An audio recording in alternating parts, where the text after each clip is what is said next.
Hello，大家好，好久不见，Lexi 回来啦！大家有没有想我呢？那么今天呢，在这么久之后，我也给大家带来了一支新的视频，视频的名字叫做Finding Purpose and Meanings of Life， 也就是说追寻生命的这个目的和意义。这与我之前做的一支视频就是叫 The Meaning of Life 是差不多的。那么今天的这支视频呢，主要是对这个生命的意义的一个阐释，所以呢，让我们一起来聆听他们这个视频对生命的意义有何独到的见解。现在我们就一起来看看生命的意义。Hopefully it's during your life where you realize or you ask yourself the question, like, what is my life actually about? Like, what makes me get up in the morning?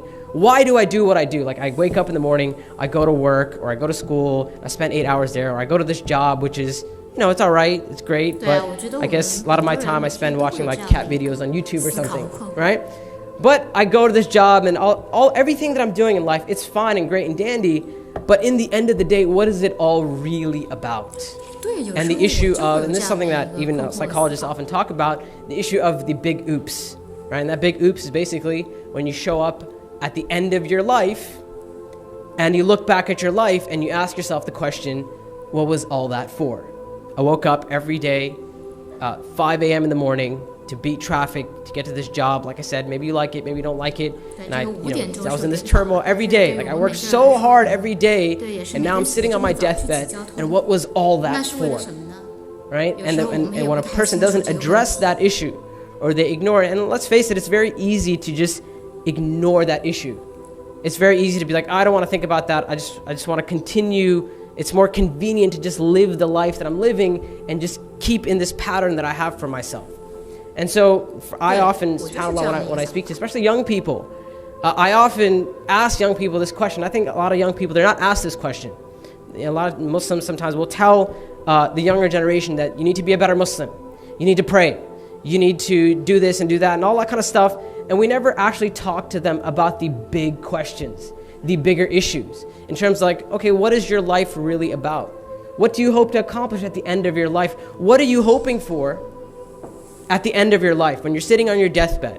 And if God gives you that chance where you actually have a moment of reflection, many people actually don't get that chance, right? Some people die in a way where they're not anticipating to die, and Allah is in control of that. But that question of, if you're on your deathbed and Allah has given you that chance to look back at your life, will you have an answer for what your life was actually about? And really in finding that purpose, subhanAllah, is where we find that inner peace. And subhanAllah, as Muslims, part of our aqeedah, part of our faith, part of our belief system, part of our creed, is that the more we attach our heart to the Creator, the more free we feel. That in the end of the day, if our life is just about worldly things, if it's just about money, and usually, let's be honest, it comes down to just a couple things, a few things. Either it's family, marrying the perfect person, having children, blah, blah, or it's money, or for some people it's fame or popularity. It just breaks down a couple of things. If that's it, that in the end of the day, you will there is a type of shackle that you're putting on your soul. And it is truly that when you submit to Allah, submit to the Creator, when you're truly going to feel free. And this is why if you've ever spoken to a new Muslim or someone who has accepted Islam recently, they often describe this experience of feeling immensely free. And it's subhanAllah, that would seem like something very counterintuitive, where there may be someone who lives a life of basically just doing whatever they like, or the issue of or living a lifestyle where you say to yourself, if it feels good to me, I'll do it. Or as is the famous Irish pub saying, eat, drink, and be merry, for tomorrow you will die. Right? That's a life goal for some people, right? But if you go from that type of lifestyle where you're pretty much quote unquote free to do whatever you want, just if it feels good to you, do it. If you enjoy your life, do it. You go from that to now praying 5 times a day, not eating pork, not drinking alcohol, and all this other stuff. How is it that you feel free? Is because that freedom is true freedom. It's the freedom of the heart. It's the freedom of the soul. And this is why, subhanAllah, one of the things you often find is that new Muslims or Muslims who first start practicing their deen, they are very, very active in calling other people to Islam, right? Why? It's not because we as Muslims are trying to take over the world or anything, right? It's because you feel this immense freedom, you feel this immense ease, and if you've been in this situation, you know what I'm talking about, and you're like, I want everyone else to feel this way as well.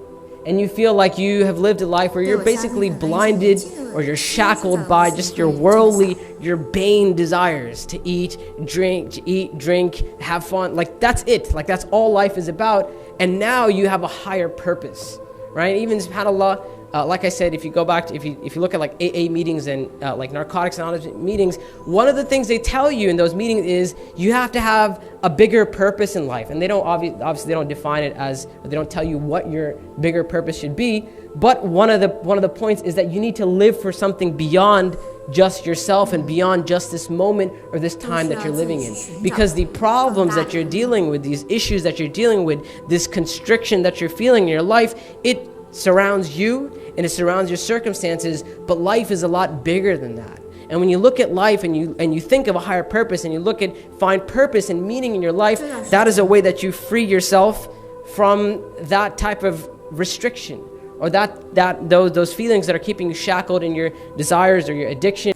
大家可以看到，我现在是换了一个教室，因为刚才我在录视频的时候，有同学进到另一个教室来打断了我的这个录制，所以呢，我要重新换一间空的教室来进行这个录制。可能这件事情也是一个生命的意义，或者是一个生命的注定吧。可能就是注定我没有办法在那一间教室里面完成这整个录制。刚才只是一个小玩笑，但是呢，我想说的是，这个视频中说到，我们生命不应该只有一些比较物质的追求，比较物质的东西，比如说是这个金钱呀、地位啊、权利啊这些比较世俗的东西。那我觉得他说的是非常对的，我们的人生不应该只追求这些物质世俗的东西。虽然说这些东西是我们可能获得更好的生活的一些途径吧，但是呢，如果你把你的一生都用在追求像这样的物质上的话，那可能我觉得你也没有办法，就是即使你获得了这些物质的东西，但是你内心、你的心灵可能还是没有会得到真正的满足，那么可能你也没有办法得到一个真正的快乐。那么这个视频中说到，对于穆斯林们来说，他们所追求的是一个真正的一个自由，而并不是说这个我想做什么就做什么的自由，是一个摆在一个更加宏观的框架下的一个自由。那么我觉得这一点也是值得我们非穆斯林或者是说非信教徒去思考我们生命意义的一个另一种方法，另一种途径吧。因为可能对于我们来说，我们不信仰任何的宗教，可能也不能说去追随一些造物者或者是一些神明之类的东西吧。但是呢，我们可以按照这个思路去追寻像这个穆斯林们所追寻的这个真正的自由，这样可能对于我们来说，我们的自由就是一个内心的一个解放当然这个也不是说我们非信教徒就能为所欲为去做我们一些不管是什么都这个对于自己内心想做的一个事情，也不是这样子的。那么我觉得对于非教徒来说呢，我们的人生也应该向穆斯林学习，那么我们就可以用我们的一生，或者说用我们的生命去奉献我们这个社会，或者是奉献我们这个世界，把我们这个说的比较宏观一点，人类社会建造成一个更好的、更加和谐的一个群体。但是其中视频有一点说到的，我可能有一点点不太同意，我会持另一个不同的观点，也就是说，他觉得我们人生对这个家庭或者婚姻的一个追求，他觉得这个也是比较世俗的一个观点。但是在我看来，我觉得这个包括家庭呀、婚姻呀这些，对于我们就是非信教徒吧，或者说是每一个人来说，都是一个比较重要的东西。那么我觉得为了家庭，可能家庭会给我一些，比如说付出一切的勇气，也会给我带来一些巨大的心里的慰藉。所以我觉得这个家庭对于我个人来说还是非常重要的一点。那么当然了，不同的人对同一个事物可能会有不同的看法、不同的见解。那么可能每个人对于这则视频的解读也是不一样的。如果你有什么解读或者想法，也可以把你的想法发在下方的评论区，我们也可以一起讨论，一起进行交流。那么今天的视频也就差不多到此为止了。也欢迎大家继续给我推荐一些你觉得非常有意义的视频，那么我也会继续与大家分享，与大家见面。那么今天的视频就是这样子啦，也欢迎大家给我的视频进行一个点赞以及分享。你们的每一条评论我都非常非常的珍惜，也谢谢大家的评论以及大家对我的支持。那么我们大概下